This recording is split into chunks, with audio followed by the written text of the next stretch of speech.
नमस्कार दोस्तों, अल्फाजा diary bye DS में आपका स्वागत है।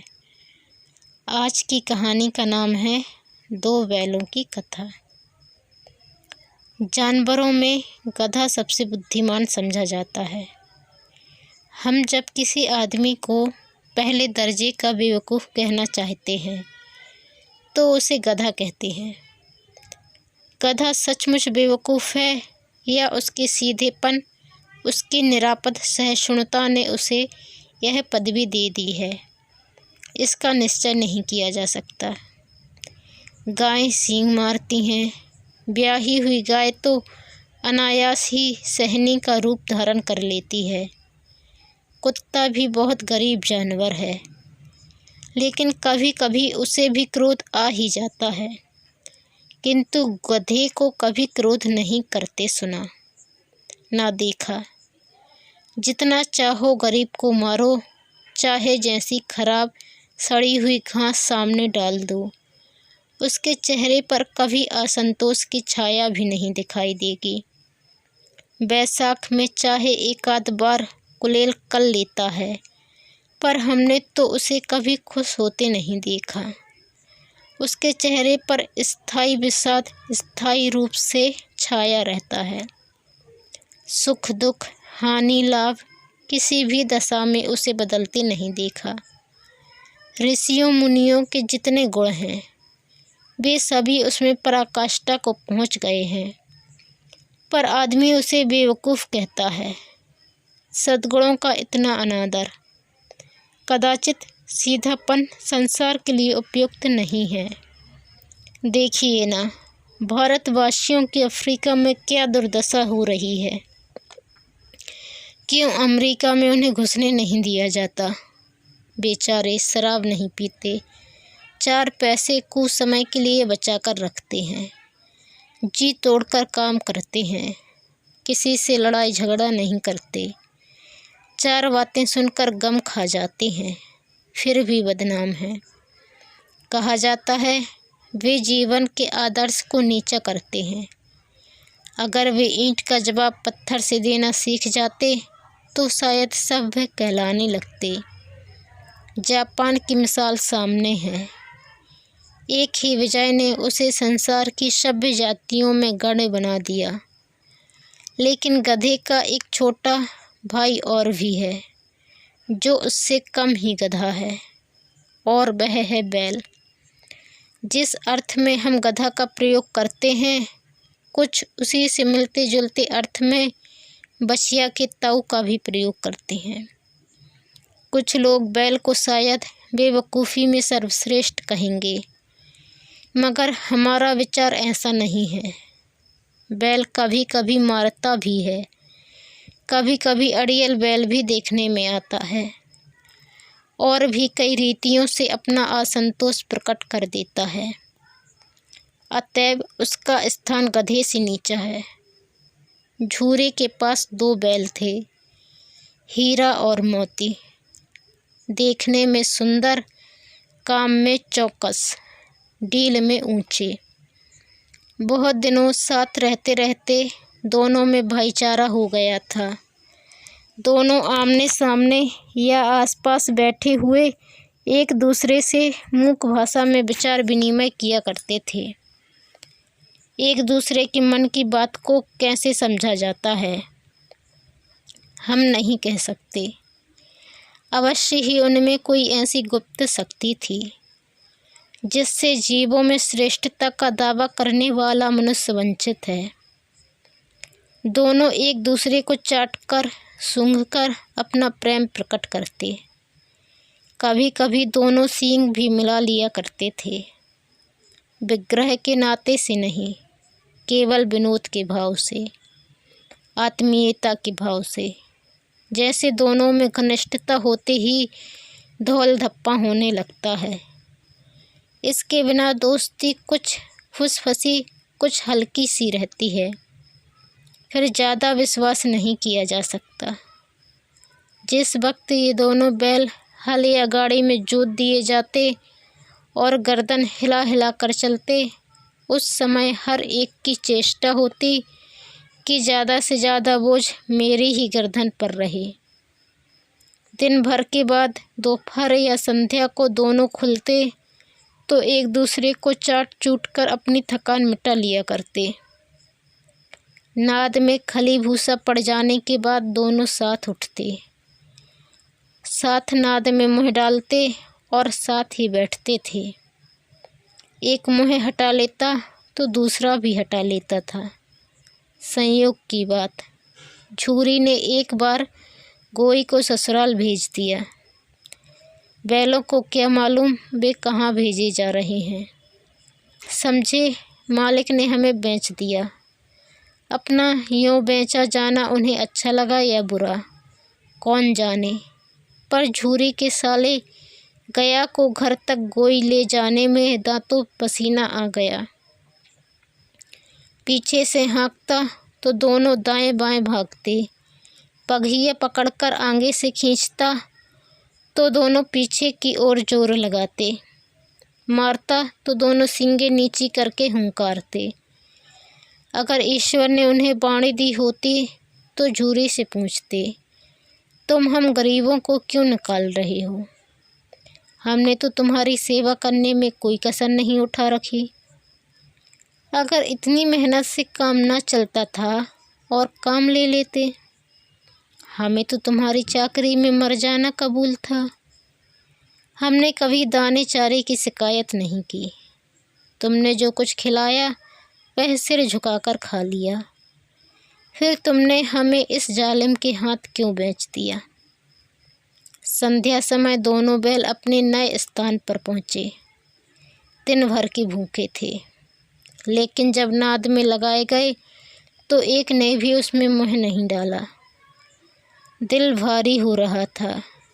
जिसे उन्होंने अपना घर समझ रखा था वह आज उनसे छूट गया। यह नया घर, नया गांव, नए आदमी उन्हें बेगाने से लगते थे। दोनों ने अपनी मूक भाषा में सलाह की, एक दूसरे को कनखियों से देखा और लेट गए। जब गांव में सोता पड़ गया तो दोनों ने जोर मारकर पगहा तुड़ा डाले और घर की तरफ चले। पगहे बहुत मजबूत थे। अनुमान न हो सकता था कि कोई बैल उन्हें तोड़ सकेगा, पर इन दोनों ने इससे दूनी शक्ति आ गई थी। एक एक झटके में रस्सियाँ टूट गईं। झूरी प्रातःकाल सोकर उठा तो देखा कि दोनों बैल चरनी पर खड़े हैं। दोनों की गर्दनों में आधा आधा गराव लटक रहा था। घुटने तक पांव कीचड़ से भरे हैं और दोनों की आंखों में विद्रोह में स्नेह झलक रहा है। झूरी बैलों को देखकर स्नेह से गदगद हो गया। दौड़कर उन्हें गले लगा लिया। प्रेम आलिंगन और चुंबन का वह दृश्य बड़ा ही मनोहर था। घर और गांव के लड़के जमा हो गए और तालियां बजा बजा कर उनका स्वागत करने लगे। गांव के इतिहास में यह घटना अभूतपूर्व न होने पर भी महत्वपूर्ण थी।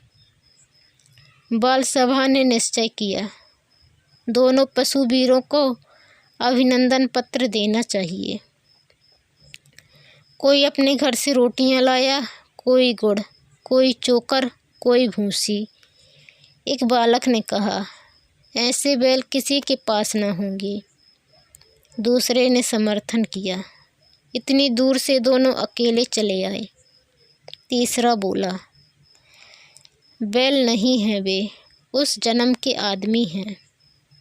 इसका प्रतिवाद करने का किसी को साहस नहीं हुआ। झूरी की स्त्री ने बैलों को द्वार पर देखा तो जल उठी। बोली, कैसे नमक हराम बैल हैं कि एक दिन वहाँ काम न किया, भाग खड़े हुए। झूरी अपने बैलों पर यह आक्षेप न सुन सका। नमक हराम क्यों है? चारा दाना न दिया होगा तो क्या करते? स्त्री ने रौब के साथ कहा, बस तुम ही तो बैलों को खिलाना जानते हो, और तो सभी पानी पिला पिला कर रखते हैं। झूरी ने चिढ़ाया, चारा मिलता तो क्यों भागते? स्त्री चढ़ गई। भाग्य इसलिए कि वे लोग तुम जैसे बुद्धुओं की तरह बैल को सहलाते नहीं, खिलाते हैं तो रगड़कर जोतते भी हैं।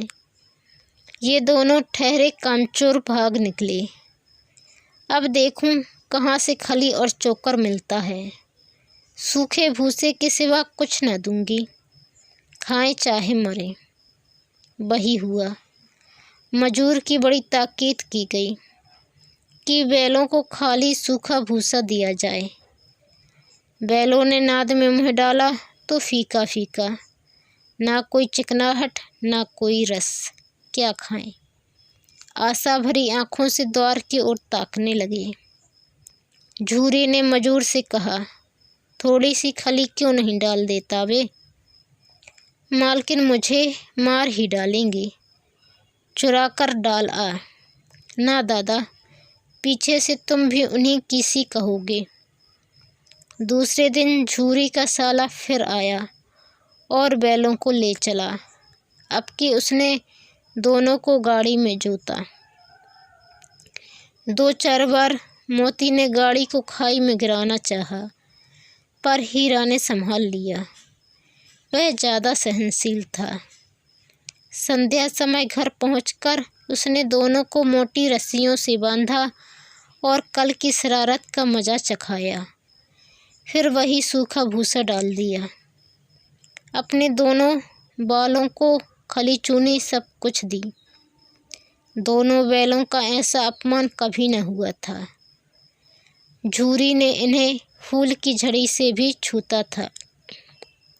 उसकी टटकार पर दोनों उड़ने लगते थे। यहाँ मार पड़ी। आहत सम्मान की व्यथा तो थी ही, उस पर मिला सूखा भूसा। नाथ की तरफ आंखें तक न उठाईं। दूसरे दिन गया ने बैलों को हल में जोता, पर इन दोनों ने जैसे पाँव न उठाने की कसम खा ली थी। वह मारते मारते थक गया, पर दोनों ने पाँव न उठाया। एक बार जब उस निर्दयी ने हीरा की नाक पर खूब डंडे जमाए तो मोती को गुस्सा काबू से बाहर हो गया। हल लेकर भागा। हल, रस्सी, जुआ, जूत सब टूट टाट कर बराबर हो गया। गले में बड़ी बड़ी रस्सियां न होती तो दोनों पकड़ाई में न आते। हीरा ने मूक भाषा में कहा, भागना व्यर्थ है। मोती ने उत्तर दिया, तुम्हारी तो इसने जान ही ले ली थी, अब की बड़ी मार पड़ेगी। पढ़ने दो, बैल का जन्म लिया है तो मार से कहाँ तक बचेंगे। गया 2 आदमियों के साथ दौड़ा आ रहा है। दोनों के हाथों में लाठियां हैं। मोती बोला, कहो तो दिखा दूं मजा, मैं भी लाठी लेकर आ रहा है। हीरा ने समझाया, नहीं भाई, खड़े हो जाओ। मुझे मारेगा तो मैं 1-2 को गिरा दूंगा। नहीं, हमारी जाति का यह धर्म नहीं है। मोती दिल में ऐंठ कर रह गया। गया आ पहुंचा और दोनों को पकड़कर ले चला। कुशल हुई कि उसने इस वक्त मारपीट न की, नहीं तो मोती पलट पड़ता। उसके तेवर देख गया और उसके सहायक समझ गए कि इस वक्त टाल जाना ही भलमन साहत है। आज दोनों के सामने फिर वही सूखा भूसा लाया गया। दोनों चुपचाप खड़े रहे। घर में लोग भोजन करने लगे। उस वक्त छोटी सी लड़की 2 रोटियां लिए निकली और दोनों के मुंह में देकर चली गई। उस एक रोटी से इनकी भूख तो क्या शांत होती, पर दोनों के हृदय को मानो भोजन मिल गया। यहाँ भी किसी सज्जन का वास है। लड़की भैरव की थी।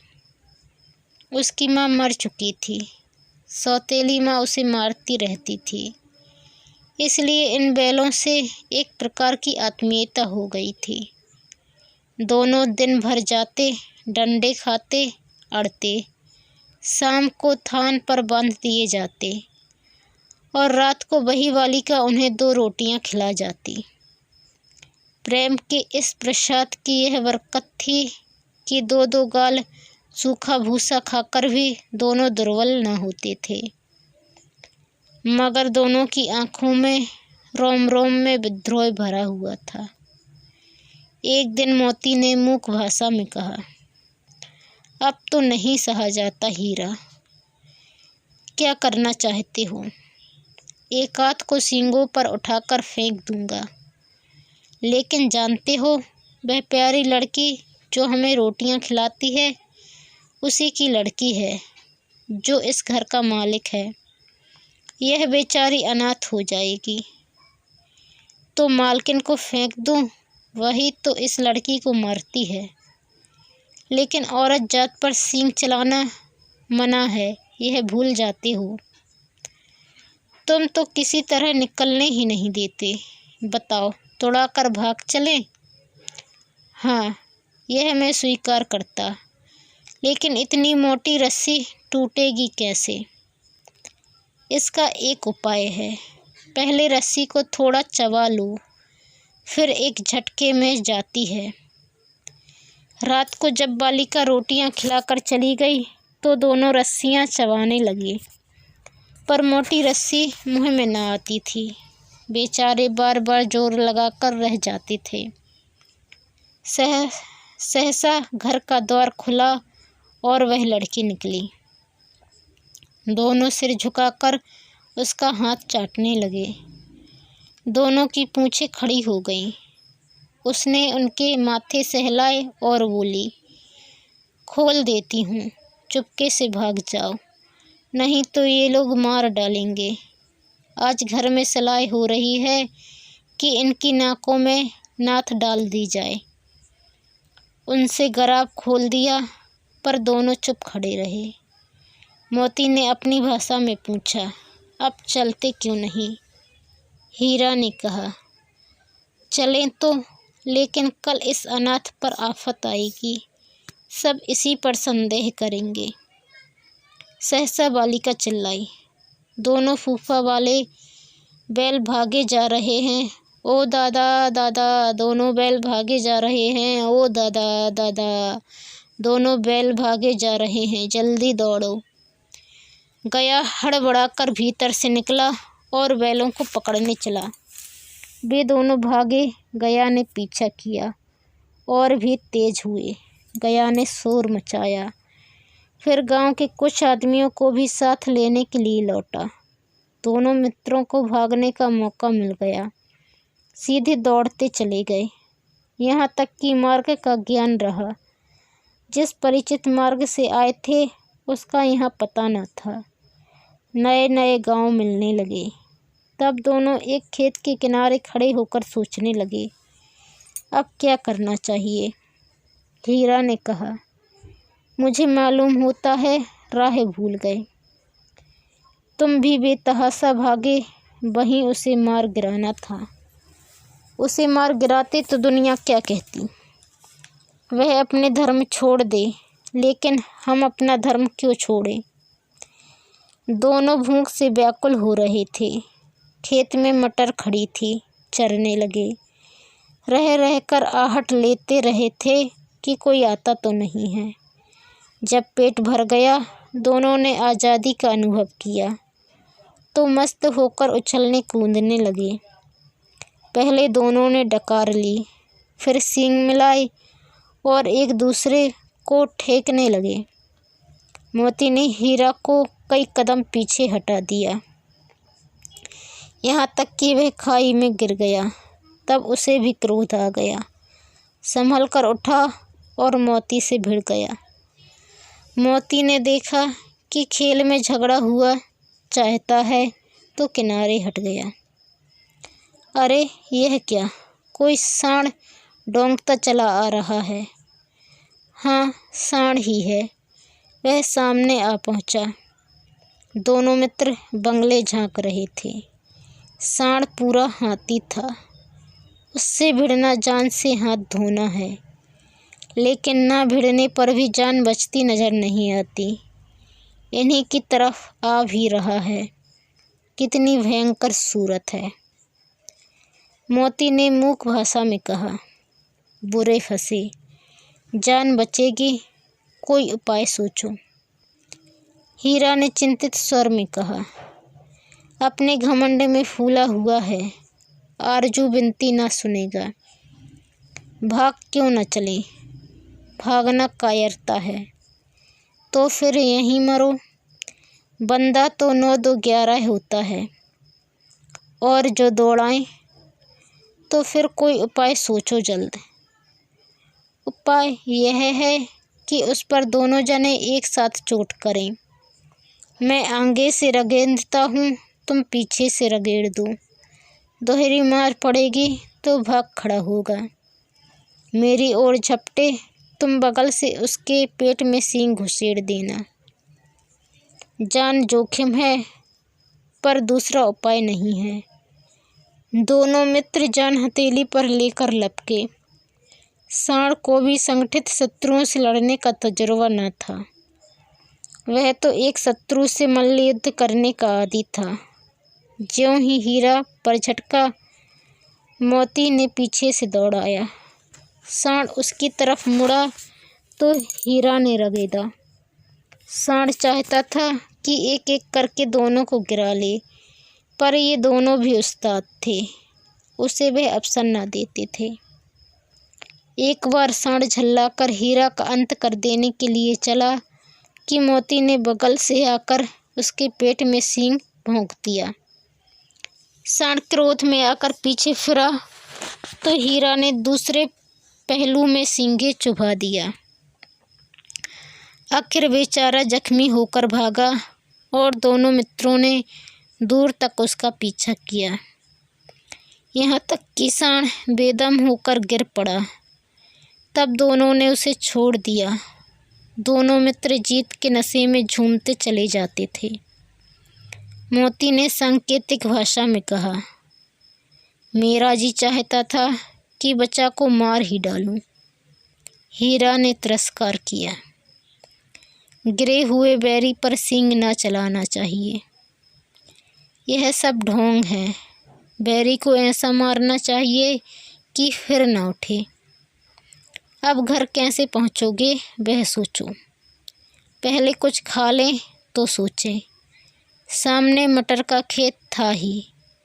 मोती उसमें घुस गया। हीरा मना करता रहा, पर उसने एक ना सुनी। अभी 2 ही 4 गिरास खाए थे कि आदमी लाठियाँ लिए दौड़ पड़े और दोनों मित्र को घेर लिया। हीरा तो मेड़ पर था, निकल गया। मोती सींचे हुए खेत में था। उसके खुर कीचड़ में धंसने लगे, ना भाग सका, पकड़ लिया। हीरा ने देखा संगी संकट में है तो लौट पड़ा। फंसेंगे तो दोनों फंसेंगे। रखवालों ने उसे भी पकड़ लिया। प्रातःकाल दोनों मित्र कांजी हाउस में बंद कर दिए गए। दोनों मित्रों को जीवन में पहली बार ऐसा साबिका पड़ा था कि सारा दिन बीत गया और खाने को एक तिनका भी न मिला। समझ में न आता था यह कैसा स्वामी है। इससे तो गया फिर भी अच्छा था। यहाँ कई भैंसें थीं, कई बकरियाँ, कई घोड़े, कई गधे, पर किसी के सामने चारा न था। सब जमीन पर मुर्दों की तरह पड़े थे। कई तो इतने कमज़ोर हो गए थे कि खड़े भी न हो सकते थे। सारा दिन मित्र फाटक की ओर टकटकी लगाए रहते, पर कोई चारा न लेकर आता दिखाई दिया। तब दोनों ने दीवार की नमकीन मिट्टी चाटनी शुरू की, पर इससे क्या तृप्ति होती। रात को भी जब कुछ भोजन न मिला तो हीरा के दिल में विद्रोह की ज्वाला दहक उठी। मोती से बोला, अब नहीं रहा जाता मोती। मोती ने सिर लटकाए हुए जवाब दिया, मुझे तो मालूम होता है कि प्राण निकल रहे हैं। आओ दीवार तोड़ डालें, मुझसे तो अब कुछ नहीं होगा। बस इसी बूथ पर अकड़ते थे, सारी अकड़ निकल गई। बाड़े की दीवार कच्ची थी। हीरा मजबूत तो था ही, अपने नुकीले सींग दीवार में गड़ा दिए और जोर मारा तो मिट्टी का एक चिपड़ निकल आया। फिर तो उसका साहस बढ़ा। उसने दौड़ दौड़ कर दीवार पर चोटें की और हर चोट में थोड़ी थोड़ी मिट्टी गिराने लगा। उसी समय कांजी हौस का चौकीदार लालटेन लेकर जानवरों की हाजिरी लेने आ निकला। हीरा का उद्दंडपन देखकर उसे कई डंडे रसीद किए और मोटी सी रस्सी से बांध दिया। मोती ने पड़े पड़े कहा, आखिर मार खाई, क्या मिला? अपने बूते भर जोर तो मार दिया। ऐसा जोर मारना किस काम का कि और बंधन में पड़ गए। जोर तो मारता ही जाऊंगा, चाहे कितने ही बंधन पड़ते जाएं। जान से हाथ धोना पड़ेगा। कुछ परवाह नहीं, यूं भी तो मरना ही है। सोचो, दीवार खुद जाती तो कितनी जानें बच जाती। इतने भाई यहाँ बंद हैं, किसी के देह में जान नहीं है। 2-4 दिन यही हाल रहा तो मर जाएंगे। हाँ, यह बात तो है। अच्छा तो ला, फिर मैं भी जोर लगाता हूँ। मोती ने भी दीवार में सींग मारा। थोड़ी सी मिट्टी गिरी और फिर हिम्मत बढ़ी। फिर तो वह दीवार में सींग लगाकर इस तरह जोर करने लगा मानो किसी प्रतिद्वंदी से लड़ रहा है। आखिर कोई 2 घंटे की जोर आजमाई के बाद दीवार ऊपर से लगभग 1 हाथ गिर गई। उसने दूनी शक्ति से दूसरा धक्का मारा तो आधी दीवार गिर पड़ी। दीवार का गिरना था कि अधमरे से पड़े हुए सभी जानवर चेत उठे। तीनों घोड़ियां सरपट भाग निकली, सभी बकरियां निकली। इसके बाद भैंस भी खसक गई, पर गधे अभी तक ज्यों के त्यों खड़े थे। हीरा ने पूछा, तुम दोनों क्यों नहीं भाग जाते? एक गधे ने कहा, जो कहीं फिर पकड़ लिए जाएं तो क्या हरज है, अभी तो भागने का अवसर है। हमें तो डर लगता है, हम यहीं पड़े रहेंगे। आधी रात से ऊपर जा चुकी थी। दोनों गधे अभी तक खड़े सोच रहे थे कि भागें या ना भागें, और मोती अपने मित्र की रस्सी तोड़ने में लगा हुआ था। जब वह हार गया तो हीरा ने कहा, तुम जाओ, मुझे यहीं पड़ा रहने दो, शायद कहीं भेंट हो जाए। मोती ने आंखों में आंसू लाकर कहा, तुम मुझे इतना स्वार्थी समझते हो? हीरा, हम और तुम इतने दिनों एक साथ रहे हैं। आज तुम विपत्ति में पड़ गए हो तो मैं तुम्हें छोड़कर अलग हो जाऊं? हीरा ने कहा, बहुत मार पड़ेगी, लोग समझ जाएंगे यह तुम्हारी शरारत है। मोती ने गर्व से बोला, जिस अपराध के लिए तुम्हारे गले में बंधना पड़ा, उसके लिए अगर मुझे मार पड़े तो क्या चिंता। इतना तो हो ही गया कि 9-10 प्राणियों की जान बच गई। वे सब तो आशीर्वाद देंगे। यह कहते हुए मोती ने दोनों गधों को सींगों से मार मार कर बाड़े से बाहर निकाला और तब अपने बंधु के पास आकर सो रहा। भोर होते ही मुंशी और चौकीदार तथा अन्य कर्मचारियों में कैसी खलबली मची, इसके लिखने की ज़रूरत नहीं। बस इतना ही काफ़ी है कि मोती की खूब मरम्मत हुई और उसे भी मोटी रस्सी से बांध दिया गया। 1 सप्ताह तक दोनों मित्र वहाँ बंधे पड़े रहे। किसी ने चारे का एक तृण भी ना डाला। हाँ, एक बार पानी दिखा दिया जाता था, यही उनका आधार था। दोनों इतने दुर्बल हो गए थे कि उठा तक नहीं जाता था। ठठरियाँ निकल आई थीं।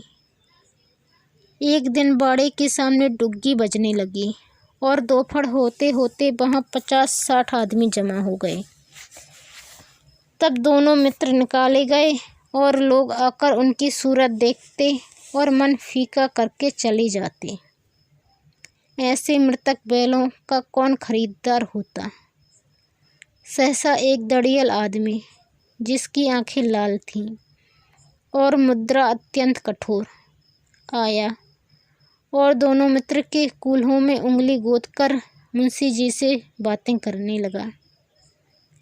चेहरा देखकर अंतर्ज्ञान से दोनों मित्रों का दिल कांप उठे। वह क्यों है और क्यों टटोल रहा है, इस विषय में उन्हें कोई संदेह न हुआ। दोनों ने एक दूसरे को भीत नेत्रों से देखा और सिर झुका लिया। हीरा ने कहा, गया के घर से नाहक भागे, अब तो जान ना बचेगी। मोती ने अश्रद्धा के भाव से उत्तर दिया, कहते हैं भगवान सबके ऊपर दया करते हैं, उन्हें हमारे ऊपर दया क्यों नहीं आती। भगवान के लिए हमारा जीना मरना दोनों बराबर है। चलो अच्छा ही है, कुछ दिन उसके पास तो रहेंगे। एक बार उस भगवान ने उस लड़की के रूप में हमें बचाया था, क्या अब न बचाएंगे। यह आदमी छुरी चलाएगा, देख लेना। तो क्या चिंता है, मांस, खाल, सींग, हड्डी सब किसी के काम आ जाएगा। नीलाम हो जाने के बाद दोनों मित्र उस दड़ियल के साथ चले। दोनों की बोटी बोटी कांप रही थी। बेचारे पांव तक ना उठा सकते थे, पर भय के मारे गिरते पड़ते भागे जाते थे, क्योंकि वह जरा भी चाल धीमी हो जाने पर डंडा जमा देता था। राह में गाय बैलों का एक रेवड़ हरे भरे खेत में चरता नजर आया। सभी जानवर प्रसन्न थे, चिकने चपल। कोई उछलता था, कोई आनंद से बैठा पागुर करता था। कितना सुखी जीवन था इनका, पर कितने स्वार्थी हैं सब। किसी को चिंता नहीं कि उनके दो भाई बधिक के हाथ पड़े कैसे दुखी हैं। सहसा दोनों को ऐसा मालूम हुआ कि परिचित राह है।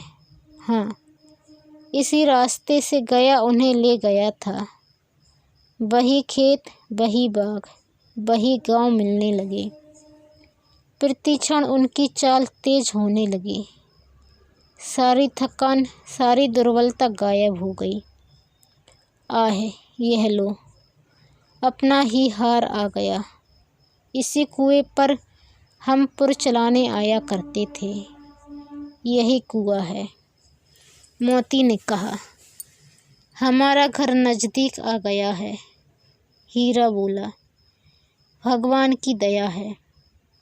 मैं तो अब घर भागता हूँ, यह जाने देगा, इसे मैं मार गिराता हूँ। नहीं नहीं, दौड़कर थान पर चलो, वहाँ से आगे हम न जाएंगे। दोनों उन्मत्त होकर बछड़ों की भांति कुलेले करते हुए घर की ओर दौड़े। वह हमारा थान है। दोनों दौड़कर अपने थान पर आए और खड़े हो गए। दड़ियल भी पीछे पीछे दौड़ा चला आता था। झूरी द्वार पर बैठा धूप खा रहा था। बैलों को देखते ही दौड़ा और उन्हें बारी बारी से गले लगाने लगा। मित्रों की आंखों से आनंद के आंसू बहने लगे। एक झूरी का हाथ चाट रहा था। दड़ियल ने जाकर बैलों की रस्सियां पकड़ ली। झूरी ने कहा, मेरे बैल हैं। तुम्हारे बैल कैसे हैं? मैं मवेशी खाने से नीलाम लिए आता हूँ। मैं तो समझता हूँ चुराए लिए जाते हो। चुपके से चले जाओ, मेरे बैल हैं। मैं बेचूंगा तो बिकेंगे। किसी को मेरे बैल नीलाम करने का क्या अख्तियार है? जाकर थाने में रपट कर दूंगा। मेरे बैल हैं, इसका सबूत यह है कि मेरे द्वार पर खड़े हैं। दड़ियल झल्लाकर बैलों को जबरदस्ती पकड़ ले जाने के लिए बढ़ा। उसी वक्त मोती ने सींग चलाया। दड़ियल पीछे हटा। मोती ने पीछा किया। दड़ियल भागा। मोती पीछे दौड़ा। गांव के बाहर निकल जाने पर वह रुका, पर खड़ा दड़ियल का रास्ता वह देख रहा था। दड़ियल दूर खड़ा धमकियां दे रहा था, गालियां निकाल रहा था, पत्थर फेंक रहा था, और मोती विजयी सूर की भांति उसका रास्ता रोके खड़ा था। गांव के लोग यह तमाशा देखते थे और हंसते थे। जब दड़ियल हार कर चला गया तो मोती अकड़ता हुआ लौटा। हीरा ने कहा, मैं तो डर गया था कि कहीं तुम गुस्से में आकर मार ना बैठो। अब ना आएगा तो दूर से ही खबर लूँगा, देखूं कैसे ले जाता है। जो गोली मरवा दे मर जाऊंगा, पर उसके काम ना आऊँगा। हमारी जान को कोई जान ही नहीं समझता, इसलिए कि हम इतने सीधे हैं। जरा देर में नांदों में खली, भूसा, चोकर और दाना भर दिया गया और दोनों मित्र खाने लगे। झूरी खड़ा दोनों को सहला रहा था, वह उनसे लिपट गया। झूरी की पत्नी भी भीतर से दौड़ी दौड़ी आई। उसने आकर दोनों बैलों के माथे चूम लिए। दोस्तों, यदि आप चैनल पर नए आए हैं तो प्लीज़ चैनल को सब्सक्राइब कर बेल आइकन को क्लिक कर लें। वीडियो पसंद आने पर लाइक और शेयर करना ना भूलें। धन्यवाद।